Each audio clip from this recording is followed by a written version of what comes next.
Thank you for joining us on FutureTV. I'm Lina Tamim, and these are today's top stories. MPs elect committee and secretariat members of parliament as the Future movement upholds its boycott of a legislative session called for by Speaker Nabi Berri. Foreign ministers of the Friends of Syria group meet in London to discuss ways to reach a negotiated end to the war in Syria. And French President François Hollande condemns U.S. spying on French citizens as a row escalates over U.S. eavesdropping on millions of French phone calls. MPs have elected committee and secretariat members of parliament as the Future movement upheld its boycott of a legislative session called for by Speaker Nabi Berri. Following talks with the latter, Future Parliamentary Bloc MP Fouad Sanyura said his party will not attend tomorrow's session because it is unconstitutional. The two had discussed the possibility of ending the opposition group's boycott. Berri had failed to convene parliament for a legislative session since July due to a lack of quorum. Last week, the Speaker set a two-day legislative session for a fifth time starting tomorrow to discuss an agenda of 45 items. For his part, Lebanese Forces MP Antoine Zahra said that Berri has the keys to the parliament, while Phalange Party MP Sami Jmail told reporters that there is no need to hold a session as there is no state. Prime Minister Najib Mikati has called for the preservation of Lebanon's unique state of coexistence through stances that are based on national unity. Mikati called for practices and stances that preserve national unity and consolidate partnership that is based on equality, justice, cooperation, and mutual respect. He warned against putting sectarian interests before patriotic feelings, which he said contradicts the Ta'if Accord that has established a consensual democracy based on freedom, justice, and equality. The Prime Minister also condemned attacks on churches and places of worship in several countries, the latest in Egypt. President Michel Sleiman has defended Lebanon's policy of dissociation a day after his Syrian counterpart said Lebanon had failed to distance itself from the crisis in its neighbor. Sleiman, who spoke in Beirut's port, also called for respecting constitutional deadlines in Lebanon, namely regarding the presidential election next year. In an interview to Lebanese television station Al Mayadeen aired Monday, President Bashar al-Assad criticized Lebanon's self-dissociation policy and said armed terrorists from Lebanon were infiltrating the borders into Syria. The Lebanese government has a self-avowed policy of distancing itself from developments in the region, particularly in Syria, as part of efforts to safeguard against the negative consequences of the conflict between the Syrian opposition and forces loyal to Assad. Beirut has repeatedly stressed its commitment to the dissociation policy. Cautious calm is prevailing in the northern city of Tripoli despite intermittent gunfire and sniper activity as several residents fled to safer areas. The national news agency says sniper activity reached the international highway linking Tripoli with the northern province of Akkad. 5 people were injured, including soldiers, after clashes renewed on Monday evening between the rival neighborhoods of Bab al-Tabani and Jabal Mohsen. Reports say army units are responding to the sources of fire and deployed in the area separating the two rival neighborhoods. The army also carried out patrols in the area. Clashes in Tripoli have become more frequent and deadly since the beginning of the Syrian uprising, which pits the Sunni-led opposition against the regime of Syrian President Bashar al-Assad. Former Deputy Prime Minister and ex-minister Ilyas al-Mur has been appointed the head of the Interpol Foundation for a Safer World and for a 7-year term. The appointment was made unanimously by Interpol's Executive Committee ahead of the organization's 82nd General Assembly held in Colombia. The assembly, which opened on Monday, is focusing on the need for new strategies and measures to help law enforcement more effectively amid emerging global crime threats. 5 Syrian shells have landed on the mountains of the Bekaa town of Al-Qa'a. However, no casualties were reported following the shelling. Syrian warplanes were conducting air raids on Syrian mountains bordering the Lebanese area of Al-Qa'a and Ras Baalbek earlier in the day. The rocket strikes come after 4 missiles on Monday hit Lebanon's Hirmil, a northern Bekaa town whose residents support Hezbollah. Sources say the rockets were launched by Syrian rebels, and a witness says the Syrian regime or pro-regime militants retaliated to the Hirmil attack by firing rockets at Al-Qa'a.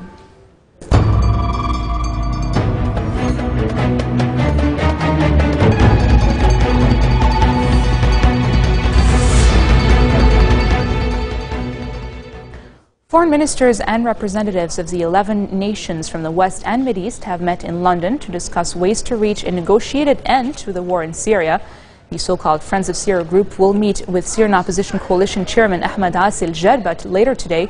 The ministers are trying to set up an international conference in Geneva to find a political resolution to Syria's civil war.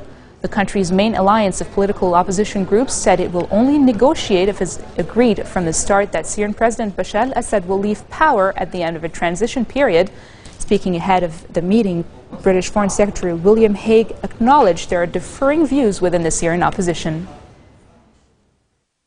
Well, there are different views within the opposition in Syria. Of course, there are different opposition groups. We will welcome later today the National Coalition, the President of the National Coalition, President Al-Jaber. He has said, and he's committed to the UN Security Council to attend the Geneva process, the Geneva talks, but there are differing views within his supporters, among his supporters. So we want the moderate opposition in Syria to know that we are behind them in going to Geneva, that we will continue to help them in many ways, and of course to persuade them that this is the way, this is the only way in the end to solve this tragic and bloody conflict in Syria. That there has to be a political process. Syrian President Bashar al-Assad says the factors are not yet in place to launch peace talks with its opponents. Assad's comments came in a television interview during which he expressed his willingness to run for re-election, saying he did not see a reason why he should not. However, he said his decision to run for elections will depend on personal choice and the will of his people. Government warplanes and helicopters struck rebels as they struggled to advance near Syria's two main cities, Damascus and Aleppo. In other developments, shelling by both loyalists and rebels killed civilians across the country, including in the capital. The Syrian Observatory for Human Rights says loyalist helicopter gunships also unleashed heavy gunfire on rebel positions near Quairis military airport, which has been under rebel siege for months now.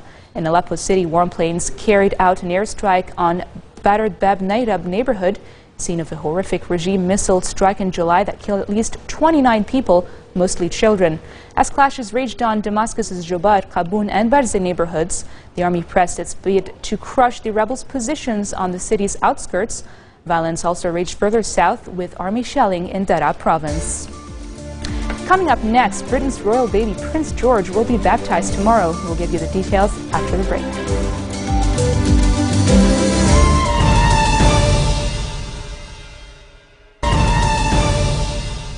Welcome back. And just in, Saudi Arabia's intelligence chief has told European diplomats the kingdom will limit dealings with the United States in protest at Washington's perceived inaction over Syria and its potential thaw with Iran. Prince Bandar bin Sultan told the envoys Washington has failed to act effectively on the Syrian crisis, and the Israeli-Palestinian conflict was growing closer to Tehran and had not backed Saudi support for Bahrain when it crushed an anti-government revolt in 2011. Israeli forces have killed a suspected Palestinian fighter wanted for his alleged involvement in a Tel Aviv bus bombing last year. Israel's Shin Bet security service says Mohammed Asi was killed in an exchange of fire with security forces who had come to arrest him near the village of Bilin in the occupied West Bank. It said Asi helped to plan a bus bombing in Tel Aviv last November in which 29 people were wounded. Violence has been on the rise in recent weeks in the West Bank. 5 other Palestinians have been shot dead by Israeli troops since Israeli-Palestinian peace talks resumed in July. And in Egypt, a prosecutor has ordered the arrest of 4 police officers accused of killing 38 members of the Muslim Brotherhood during their detention last August. The Islamists suffocated after tear gas was fired into the back of a police van where they were being held. The Ministry of Interior said at the time the prisoners were trying to escape from the vehicle as it was transporting them to jail, and that they had also taken a police officer hostage. The Muslim Brotherhood has accused Egyptian authorities of flagrant human rights abuses against the movement since the army toppled Islamist President Mohamed Morsi in July following weeks of mass unrest over his rule. The state denies the accusations and describes the Brotherhood as terrorists bent on destabilizing the Arab world's most populous country. In Europe, French President François Hollande has condemned U.S. spying on French citizens in a call with President Barack Obama as a row escalated over U.S. eavesdropping on millions of French phone calls. U.S. Secretary of State, John Kerry arrived in French capital on Monday amid anger over reports that a national surveillance agency program collected more than 70 million French telephone records over just 30 days. Hollande asked that all explanations be provided, as well as all information that could be at the disposal of former NSA consultant Edward Snowden. The two leaders had agreed to work together to determine the facts and the exact scope of surveillance activities revealed by French newspaper Le Monde. Kerry said that Washington is working hard to find the balance between protecting citizens' security and their right to privacy. France is one of our oldest allies in the world, and I have a very close working relationship with Laurent Fabius since the day I started this job on many issues, ranging from Syria to protecting the security of our citizens.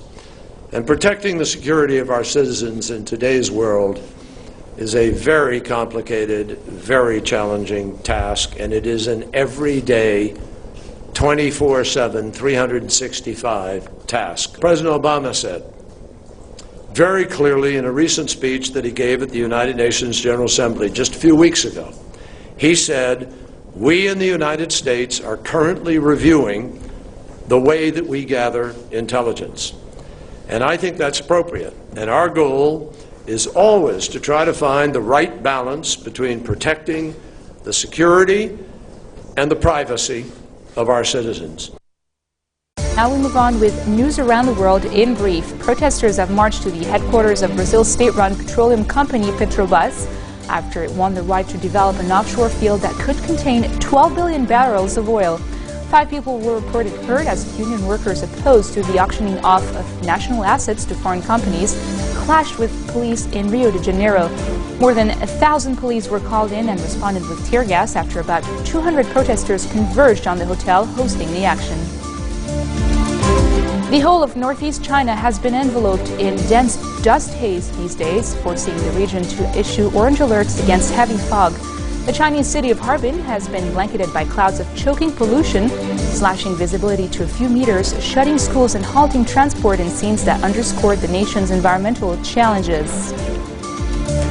Australian firefighters continue to battle a series of massive bushfires burning in mountains west of Sydney before the return of forecasted dangerously hot, windy weather. Authorities say about 60 fires are still burning, with the largest and most dangerous in the Blue Mountains, around 100 kilometers west of Sydney.